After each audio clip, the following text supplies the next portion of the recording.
I hit this issue today, and here is the quick fix that solved it. Changing your eSIM card on .co.uk can be straightforward if you follow these steps carefully. Step 1. Power off your device. Before you start, make sure to turn off your phone. This prevents any potential damage to your device or eSIM card during the swap. Step 2. Locate the eSIM card tray. Find the eSIM card tray on your device. This is usually on the side of the phone and may require a eSIM eject tool or a paperclip to open. Step 3. Remove the old eSIM card.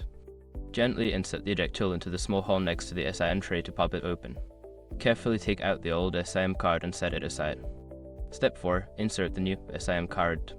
Take your new eSIM card and place it into the tray, ensuring it fits snugly and is oriented correctly. Push the tray back into the device until it clicks.